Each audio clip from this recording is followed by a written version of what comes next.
আসসালামু আলাইকুম দর্শক, কেমন আছেন সবাই? আশা করি ভালো আছেন। দেখেন, মাজারের ভিতরে সৌদি আরবে এখন বর্তমানে প্রচুর গরম। দেখেন, মাজারের ভিতরে আমরা আসছি কাজ করার জন্য, কিন্তু মাজারের ভিতরে কোনো গরম নাই। মাজারের ভিতরে আল্লাহর রহমতে অনেক ঠান্ডা। মাজার মানে খেজুরের বাগান, খেজুরের বাগানের ভিতরে অনেক ঠান্ডা, বুঝছেন নি? যাই হোক, দেখেন মাজারের ভিতরে কোনো মানুষ খুব কম, মানে আমরা তিনজন চারজন মানুষ এখানে আমরা পার্ট টাইম করি।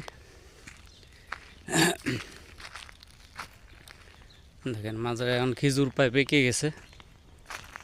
খেজুর এই 7-8 দিন পরে খেজুর পাড়তে পারবো। দেখছেন নি? খেজুর কত সুন্দর করে, কত এই খেজুর তাতিপ করে রাখছে।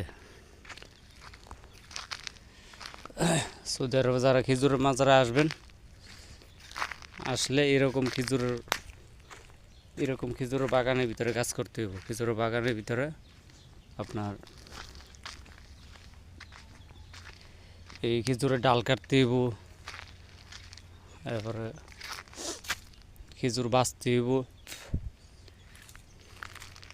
তারপরে এদের খেজুর এই ডাগাই পরে এইগুলো উপর গাড়িতে উড়া দিতে হইব, আরও মেলা কাজ। যাই হোক, যাদের আমার এই ভিডিও ভালো লাগে, আমি সৌদি আরব থেকে ভিডিও করি, যাদের ভালো লাগে সবাই কমেন্ট করবেন, লাইক করবেন। আল্লাহ হাফিজ।